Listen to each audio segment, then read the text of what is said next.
Olá galera, Matheus aqui. Hoje vos trago um vídeo diferente, onde explico de fato o que aconteceu entre Roberto Carlos e Paulo Sérgio. Onde várias pessoas naquele tempo diziam que Paulo Sérgio era uma cópia de Roberto Carlos. Então se você gostou já lhe convido a deixar seu like, compartilhar e comentar. Eu leio todos os comentários e respondo a todos. Obrigado e vamos lá. Quando Roberto Carlos surgiu no cenário musical, ele inspirou-se explicitamente em João Gilberto. Mas ele não encontrou muito respaldo da turma da Bossa Nova, Boscoli, Menescal e Cia, por ser considerado uma espécie de João Gilberto dos pobres, ou seja, uma imitação de João. Mas logo que Roberto Carlos despontou como líder da Jovem Guarda, a história se inverteu. Na segunda metade da década de 60, ele era a síntese do sucesso da música jovem e popular. Nada mais natural do que surgirem histórias sobre imitadores de Roberto Carlos. Um dos mais famosos ditos imitadores que os fãs diziam naquela época de Roberto Carlos foi Paulo Sérgio, capixaba da cidade de Alegre, próximo a Cachoeiro do Itapemirim. Já te convido a conhecer sua história. Tem o vídeo dele no canal, link na descrição. Sua começou quando um amigo dele convidado para realizar testes na gravadora Caravelle, do empresário Renato Gaetani. Paulo Sérgio era alfaiate, mas tocava violão. Na oportunidade, ele acompanharia o amigo ao violão. Ocorre que, durante o teste, descobriram que Paulo Sérgio também cantava e, após tocar algumas canções, ficaram impressionados. O timbre de voz era muito parecido com Roberto Carlos. Em 1968, Paulo Sérgio estourou nacionalmente com a música Última Canção. Que vendeu mais de 300.000 cópias.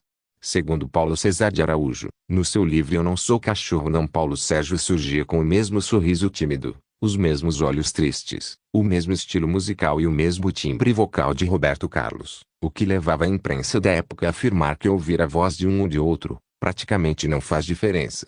Paulo Sérgio é uma espécie de outro Roberto Carlos.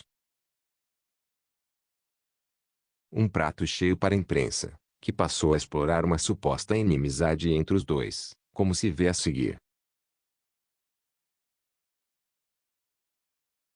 A CBS, que, como uma espécie de resposta a Paulo Sérgio, lançou no final de 1968 o LP O Inimitável, uma espécie de resposta para reafirmar o caráter único de Roberto. Paulo César de Araújo ainda disse que Paulo Sérgio teria operado a garganta para que se livrasse da pecha. Eu operei a garganta para ver se minha voz ficava diferente da voz de Roberto Carlos e não adiantou. Estou desesperado, já não aguento mais ouvir todo mundo dizendo que eu imito o Brás Araújo. 2015, página 30. Consta que, em 1973, Paulo Sérgio e Roberto Carlos se encontraram num show beneficente no Hospital das Clínicas em São Paulo, quando ambos fizeram questão de esclarecer que a inimizade entre os dois eram apenas boatos.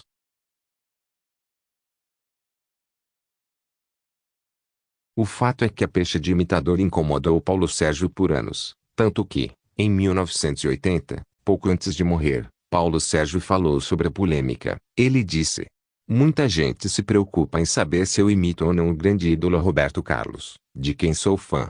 Não me preocupo em imitar Roberto Carlos, porque cada um de nós deve realmente adquirir sua própria personalidade e só o tempo pode dizer. Deus me deu esta voz e colocou diante do público através do disco, nesta hora. Todos criam uma dúvida sobre minha carreira artística e assim a coisa vai passando.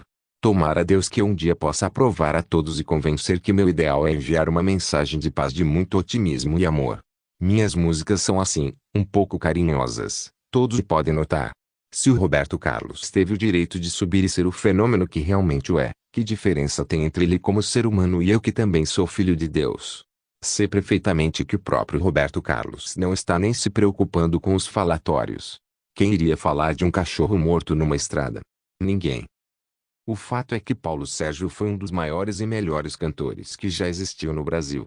E nunca imitou nenhum cantor. Obrigado por ter assistido e até o próximo vídeo. Saudações.